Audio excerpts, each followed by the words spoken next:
Hi there, welcome to Farm to Table. I'm your host, Sarah Arrington Leach, and Farm to Table is a show about healthcare, business, life, and everything in between while making something delicious together. Today, I'm joined by the one, the only, Rachael Smith, Nike EYBL Program Director for Sports City Angels. She's got 100 plus career wins under her belt. CHL Coach of the Year, District Coach of the Year. She sent over 200 players to play basketball at the next level. She leads basketball outreach in the Bahamas and Jamaica. She's the varsity head coach for Indian Hill High School, co-founder of Happy Patch, creator of In Her Strength Conference, mom of 5, and my older sister. So what's really on the table today? Why Rachael and I are having beef, how to feed a big, busy family, who's coaching the coaches, navigating a high-risk pregnancy when medicine doesn't have all the answers, finding fulfillment in an already very full life, and maybe how to start your own farm. I'm about to go meet Rachael, but first, I'm gonna stop in the garden and see what's growing. See you at the table. Okay, it looks like it's about to rain here in the garden, so I'm quickly gonna grab some toppings for our bowls. I'm gonna start with grabbing some lettuce in case anyone wants to make a lettuce wrap. Let's see, I'm just gonna grab kind of a big stalk here. We have a lot of lettuce growing in the garden right now. Perfect. And then of course some green onions for the top.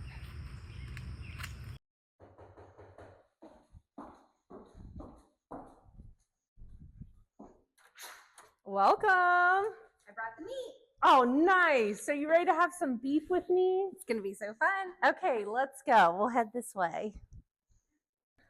Welcome to the table. Hey sis, how's it going? My sister Rachael. So excited to be here. Welcome to the table. I'm so excited to have my older sister Rachael with us today. Hello. And today we're having beef, Korean beef. Korean beef.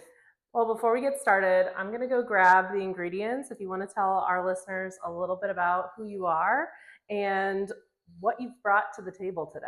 Sure, I'd love to.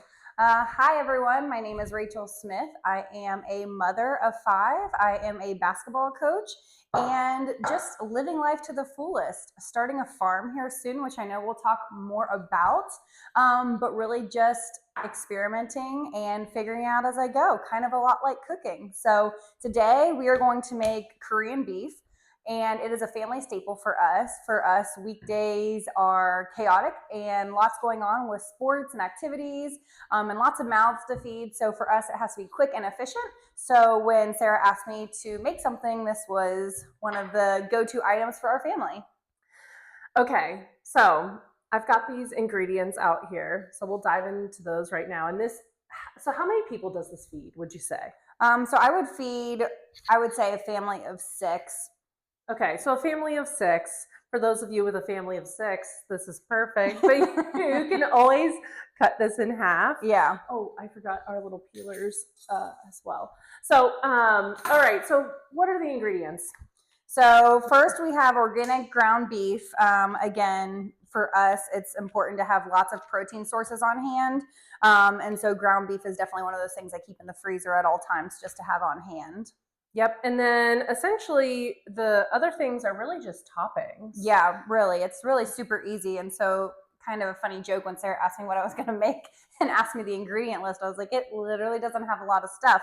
But I would say the main key ingredient is this Japanese barbecue sauce. We're a big sauce family. So pretty much we always try and have a carb, a fat, and a protein anytime we're making a plate. And so this is really simple. It covers all of those bases. And anytime you add a sauce, it jazzes it up pretty instantly. I love that. I do just want to bring up just one small thing for the audience. There's nothing particularly Korean about these ingredients. That is true. So is there any reason why you called it the Korean bowl, or that's just like you named it that and that's what stuck? You know, honestly, I had got this from another mom and that's what she called it, but that's a great question. And so after researching it, basically Korean beef is more of like a thinly sliced meat that they serve over rice. And so obviously I am not doing thinly sliced meat. I am doing something that I can whip up in 20 minutes. So now we have just basically take that savory, sweet, kind of garlicky taste and put it on ground beef over rice.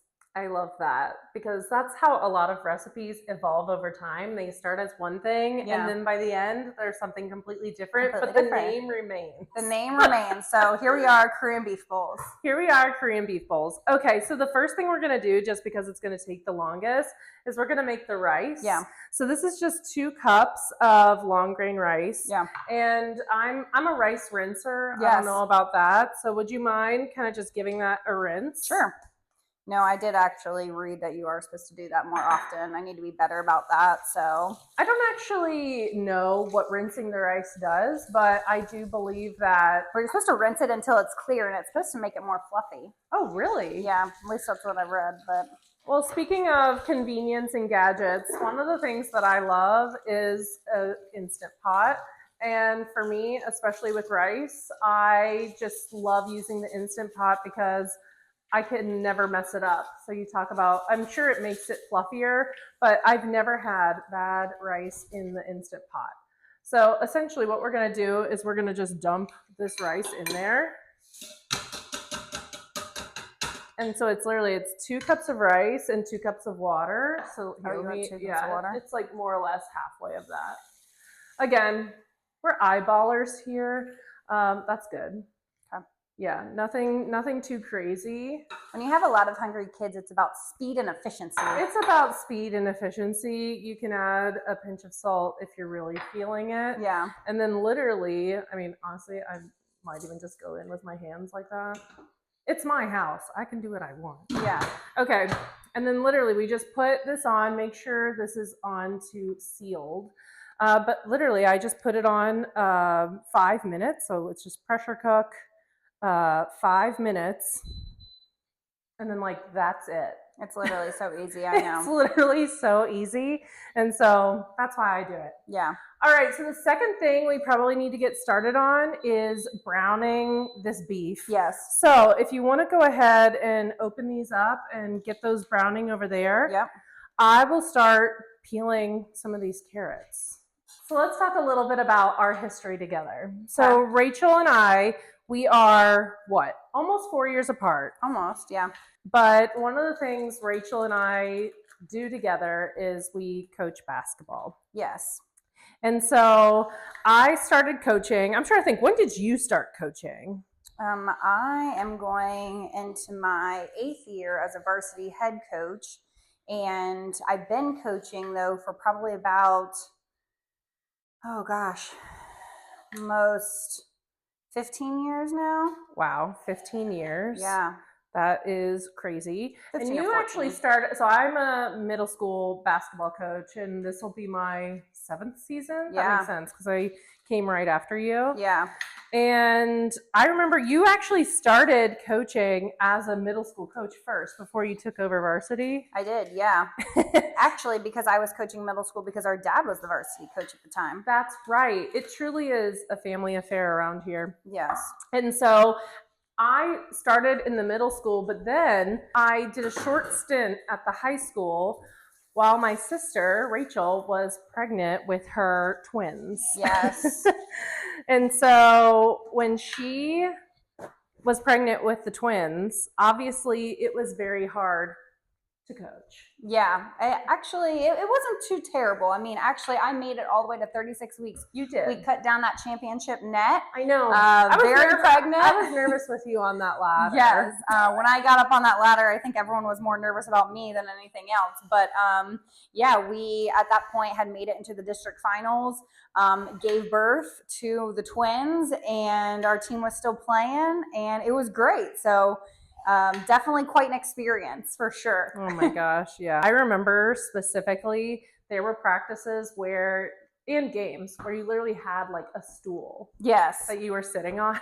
Always. And so she was sitting on the stool, and like I was standing up a lot of times and having to coach.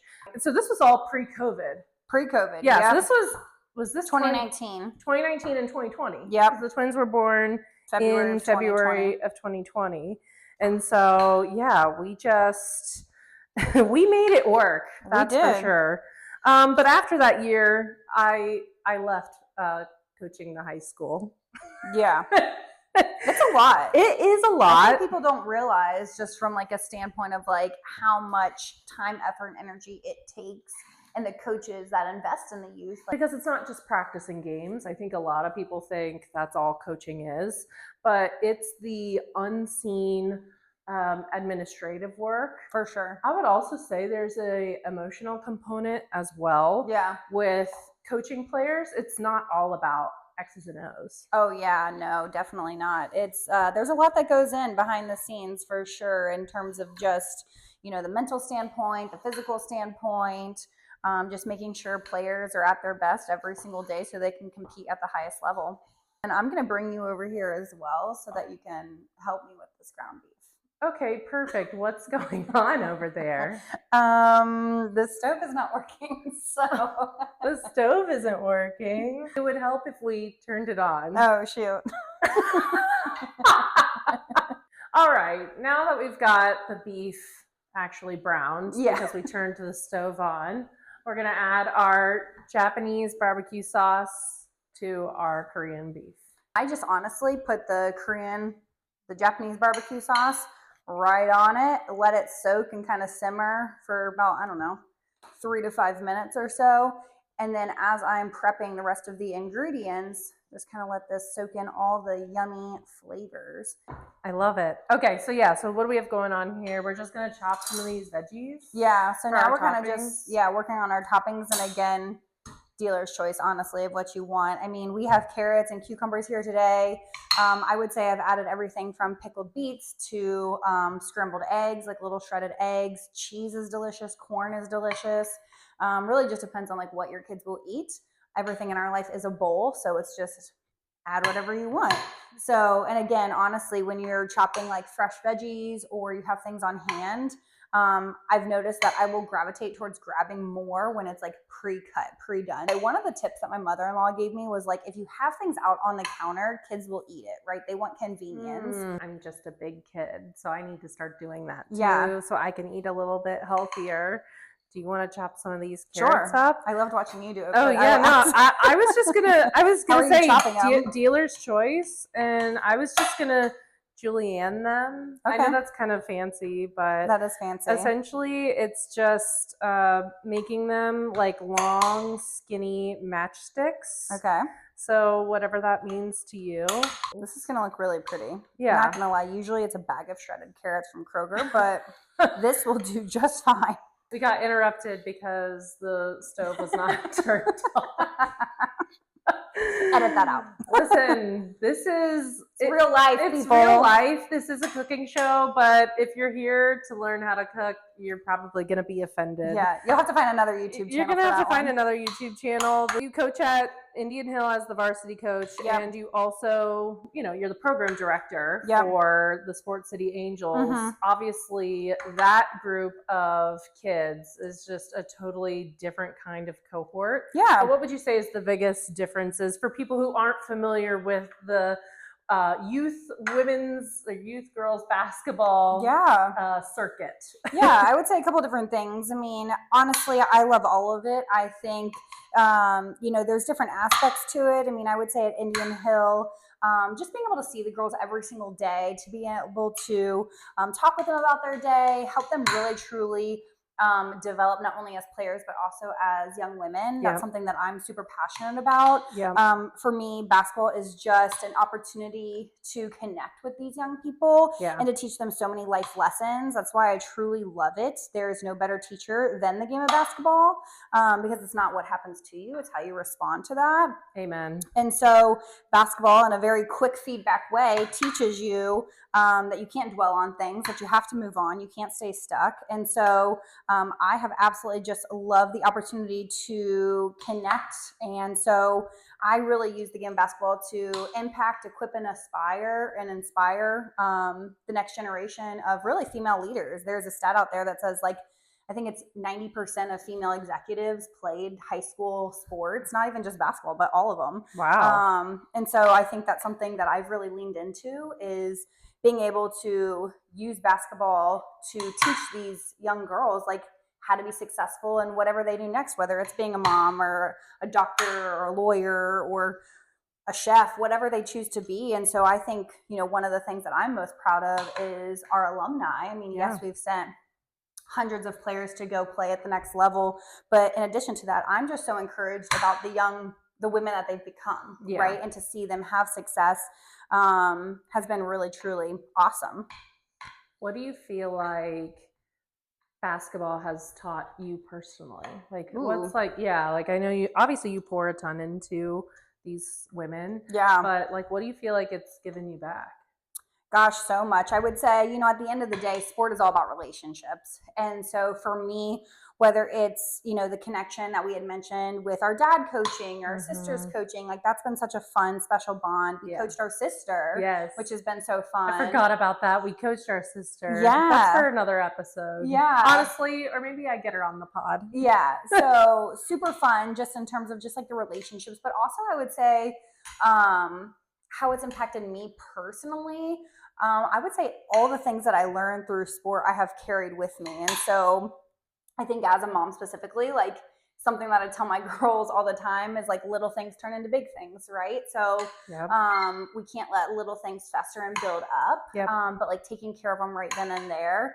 The other thing I always say is just like, we can do hard things, and I think that's a mantra I even have to remind myself, you know, is just like, I am capable, I can do hard things. And so when the going gets tough, right, we have the event plus our response equals the outcome. So at the end of the day, what is my response to the event that I can't control, but I control myself. I can control what I do. That's the only thing that's guaranteed. Or what am I going to learn? Because I might not always win, right? Like, define success how you may, but it's about, what did you learn from that situation? Because as our grandfather always says, sometimes you win and sometimes you learn. And so using those failures, not necessarily as, complete ends to something, but learn at the beginning to learning something new and how to pivot. So sports constantly challenges me.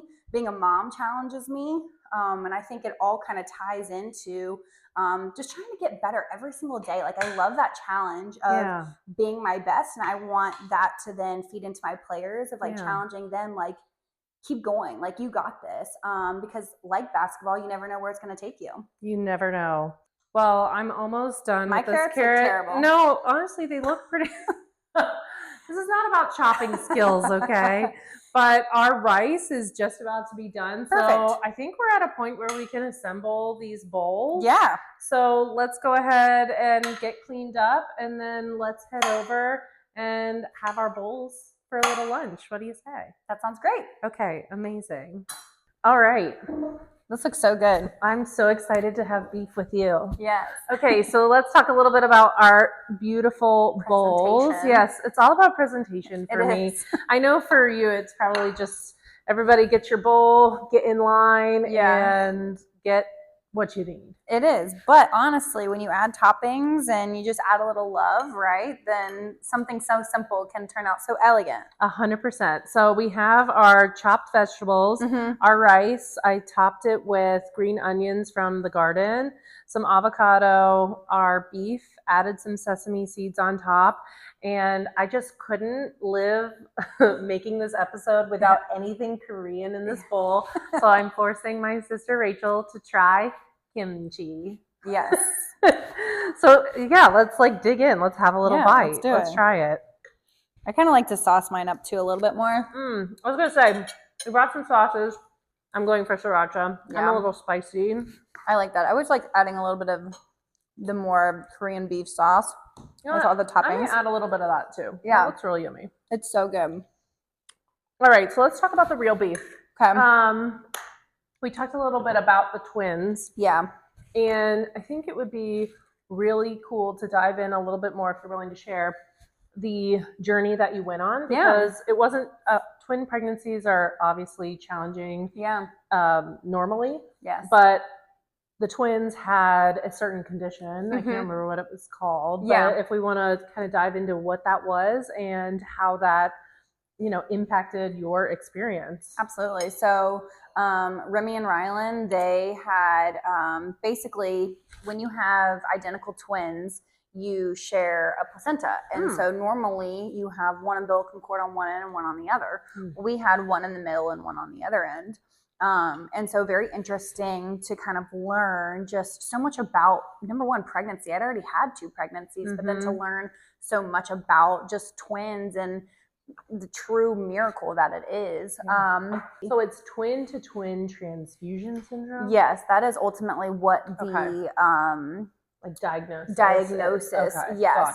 Now they never fell completely into that category, because what ultimately TTTS is when the one of the children fall below 10% of the other one. So we never fell on that. But once we kind of were diagnosed with, hey, this is kind of what's going to happen, we had a team of doctors around us. Cincinnati Children's was absolutely amazing. We had, I think I had 3 doctor's appointments every single week starting at 24 weeks. Wow. Which was crazy to say the least, just to monitor them and make sure that they were okay.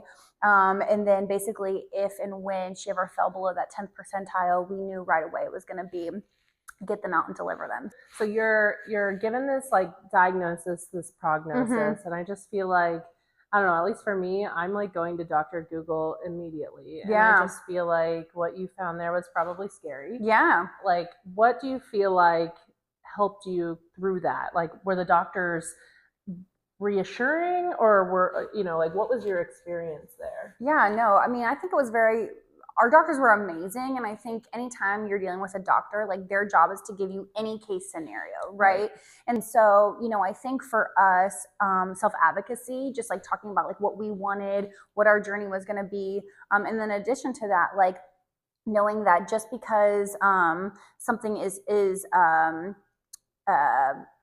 I forget the way I described it to you, but like just because you're given a possibility doesn't mean that it's an outcome. Exactly. And that's really hard to separate, especially when you're in such a high stakes situation, like a pregnancy, and on top of it, a twin pregnancy. Right. And so, I mean, a lot of the things with our daughter was basically just like, this could happen, this might happen. And so it's really hard to live in an unsettling situation where you're like, well, it could, is it going to?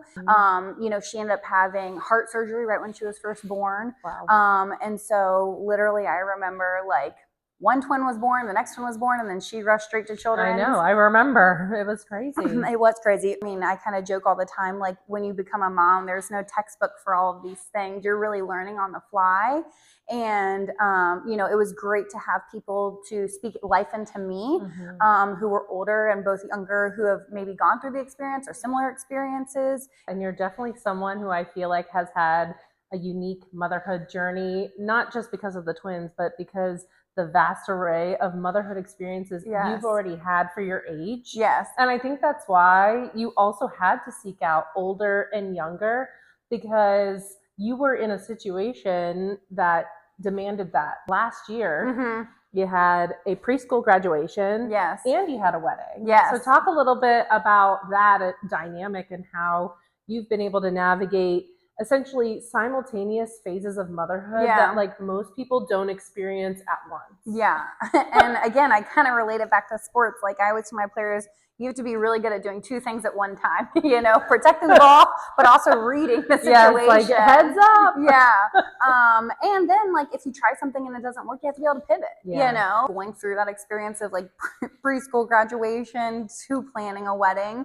Motherhood, I think, stretches you, it challenges you, but ultimately in the best way, and I think I look at myself from when I was very first a mother and introduced our first child to now going through, and obviously have seasons to go, but every season brings new challenges, and I think that's something that I've continued to learn along the way. Everyone's like, oh, it's going to get easier. Yeah, I was about to say, so you have all your kids essentially in school now. Yeah. The girls are 6. So you have your kids in school. Most people are like, nice, she can take the foot off the gas. Like, do you feel like that's true, or like what's happening in this season for you? I don't necessarily think that anything ever gets easier. It just looks a little bit different. And so in terms of, my kids being in school full time, I mean, I'm also still working. So just really trying to figure out what new balance is. I mean, life is all about balance, right? And so trying to figure out, how do I go into the season of life and yes, love my kids, but also prioritize me, 100%. I think, You've given so much to, I mean, not only your kids, but just like all the people in your life. Like, how do you give back to yourself?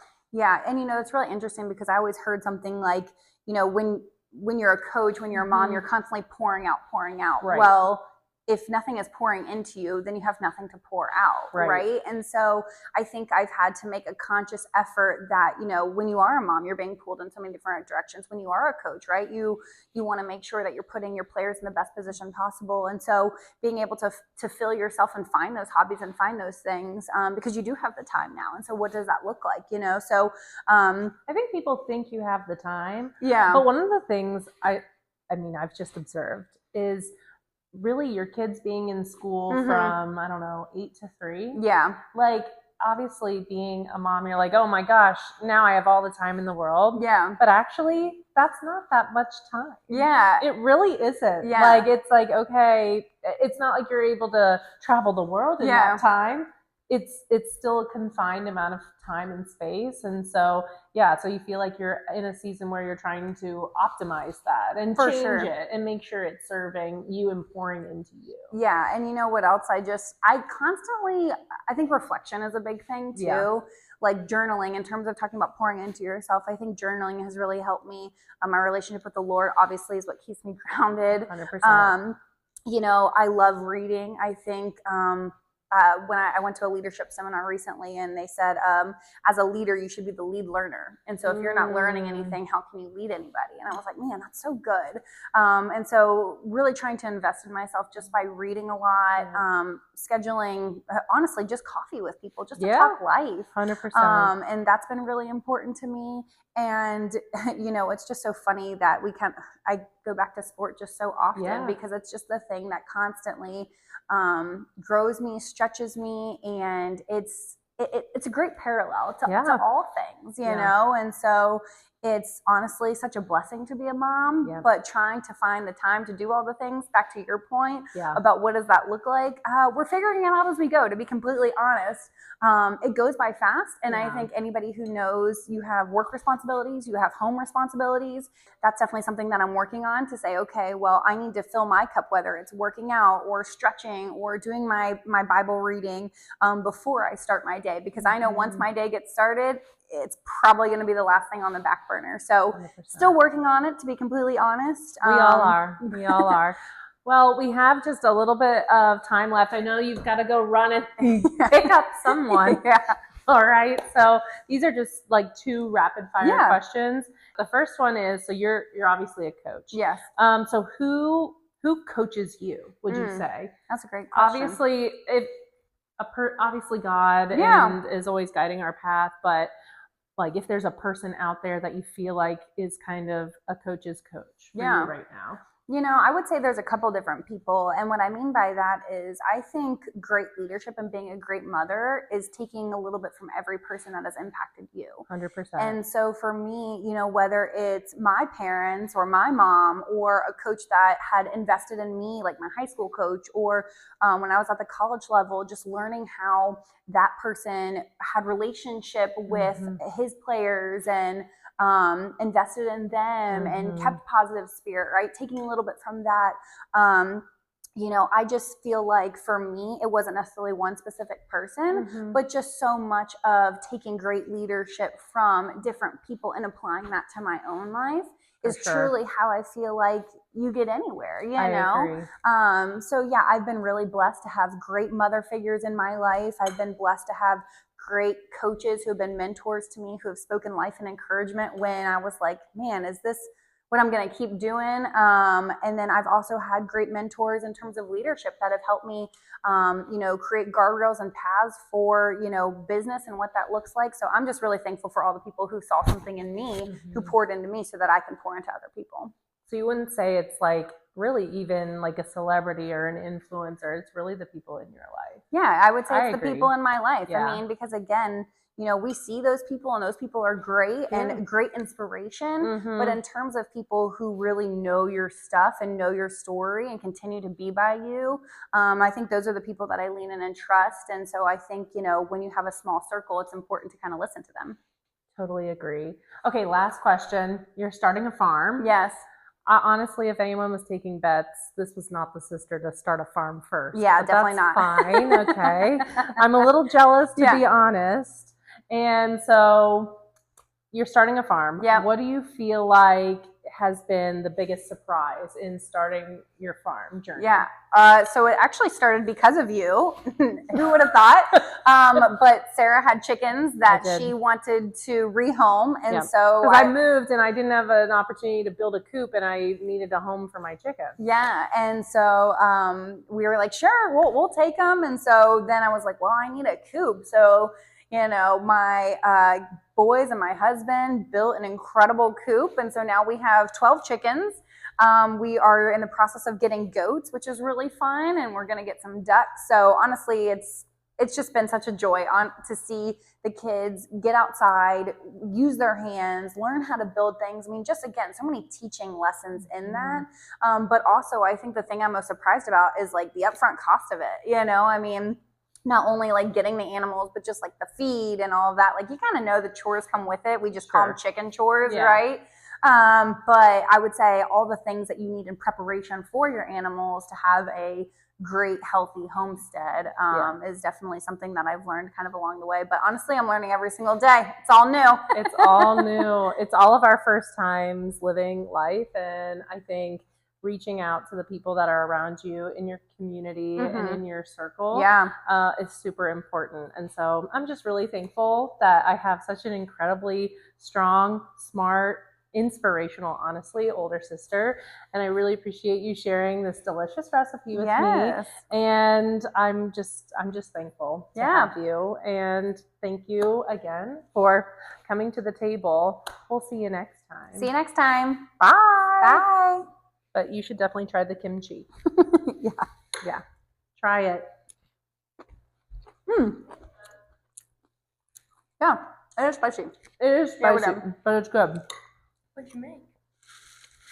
Corned beef bowls. Corned beef. Would you like some? Yeah, we have extras. If you're hungry. Yeah, I'll take one. Shoot. If you're from a big family, you know when the food comes out, everybody's coming to the kitchen to grab a plate. I'm really thankful to my sister Rachel for taking the time out of her busy schedule to meet with me, and I'm thankful for all of you for taking the time to listen to this episode. If you could like, follow, subscribe, whatever you do on these things, I would really appreciate it.